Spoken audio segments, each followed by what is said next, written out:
Hello guys, once again hi. I'm going to show the video about Keyence PLC now. Before that, there are two parts in this video. This is the part 1. In part 1, I'm going to show only the theory about the memory address, input address and output address, its specification, etc. And in the part 2 video, we are going to see about the programming. And we are going to see some examples how to program those examples. And I'm going to teach you about timer and counter as well as in the theory and as well as in the practical session in the part 2 section. Okay, let's go into the word so we can see the theoretical thing about Keyence PLC. The model number we are going to see is KV24R. The KV represents the Keyence series, the 24 represents the number of inputs and outputs, and the R represents the relay based output. The type of PLC we are going to use is modular type PLC. The total number of inputs and outputs is 24, and we can have a maximum of 88 inputs and outputs. The number of inputs we are going to use in this model is 16 digital inputs at 0th channel, which is a group of terminal, and maximum we can use up to 88. The number of outputs we can use in this model is 8 digital outputs at 05th channel, and the maximum number of outputs we can have is 72. The program software is ladder builder for KV, but I am going to use the advanced version of this software, the KV Studio. It is the basic software. The communication port in PC side is RS232 and PLC side RJ11. And sadly, I don't have a PLC to interface with that and to show them in a real time manner. But I will show how to program and how to download the program to PLC. The power supply is 24 volt DC without SMPS type. This is the input address are these from 0000 to 0015, from 0100 to 00115 up to 0400 to 0415. The output addresses are these 0500 to 0515, 0600 to 0615 up to 0900 to 0915. The memory address we are going to use are this 1000 to 1015 up to 1900 to 1915. The shortcut keys we are going to use in programming are this. For NO contact we can use F5. For NC contact we can use shift plus F5. For load or memory cell we can use F7. For parallel NO contact F4. For parallel NC contact shift plus F4. To draw a horizontal line F9. To delete a horizontal line shift plus F9. To draw a vertical line F8. To delete a vertical line shift plus F8.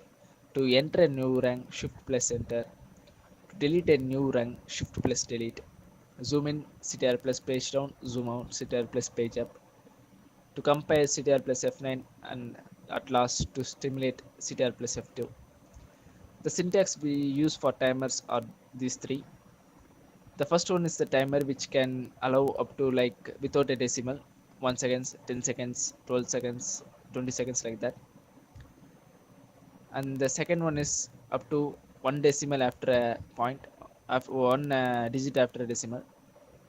We can use this type of syntax, TMH space TMH, this one. The third syntax is used in up to 2 decimal points. We can use like this. This is the syntax, and the hash is very important. If you miss the hash, it will not work. So the syntax should be as same as this. The counter syntax are this. There are two types of counter we use in Keyence. This type of this model Keyence. The syntax is this: C space counter address space hash number of counts space memory address. For up down counter, UDC space counter address space hash number of counts. The specification of Keyence PLC is this. The operating voltage is 24 volt DC, which can be plus 10% or to minus 20%. and in AC 100 to 240 volt AC plus or minus 10%. The frequency which can operate is 50 to 50 or 60 hertz. The output voltage it produces 24-volt DC, which can be up to plus or minus 10%. The output current of this model is 0.8 to 1.4 amps. The memory we are using in this type of model is EPROM, which is erasable programmable read-only memory, which can be rewritable up to 50,000 times. The data memory is approximately 2000 words. The instruction type are 4 types. Basic, we have 16 types of instruction. In application, we have 34. In arithmetic, we have 26 types. In interrupt, we have 4 types. The execution time is from 1.4 microseconds to 3.12 microseconds, which is a scan time. The average number of steps we can use per program is 3000. To see about timer, the definition comes like it is used to create some delay. There are 2 types of timer we use: on-delay timer and off-delay timer. On-delay timer is nothing about if input is on, after some delay, the input will be on. In off-delay timer, if the input is off, after some delay, in output will be off. On-delay timer is further classified into 2 types: retentive on-delay timer and non-retentive on-delay timer. Retentive on-delay timer has a definition like this: the retentive on-delay timer that is enabled when the preceding logic is on. When the input is from 0 to 1, the timer passed 0 to 1. The timer is passed when the preceding logic is passed from 1 to 0. The RTO timer can be compared to a stopwatch which that can be passed. A value is entered in the preset and accumulator keeps the track of the time.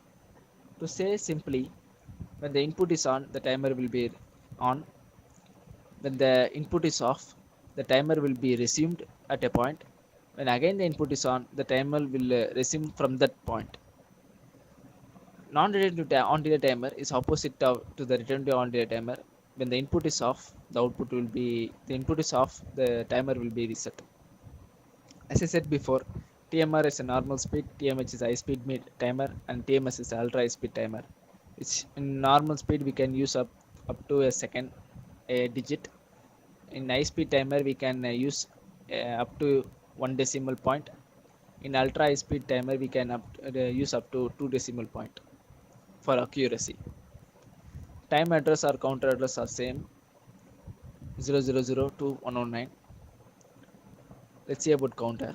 The definition of counter is used to count the pulse or value. For example, if sensor senses an object, it gives a pulse to a counter. After this counts, the motor will run, or for a count, the motor will run. We can set like that. There are 3 types of counters: up counter, down counter, and down counter. In up counter, it can have it will count from initial value to preset value. Initial value will be 0 and the preset value is the value which we give. If we give as a 10, from 0 to 10 it will count. And down counter the opposite to the up counter, from the preset value to the initial value, from 10 to 0. And up counter it can process both the actions from initial value to the preset value and preset value to initial value. That's all about this introduction to Keyence. These are the basic theory concept of the Keyence PLC. I hope you enjoy it. In the next video, I will show about the practical session, how to program in a software, how to download in the PLC, and how to use timer, how to use counter, and all the concept I have used in there. And I will say more about and a new topic about latching in that. Thank you guys for watching. Please like, share, and comment, and subscribe if you're interested. Thank you guys.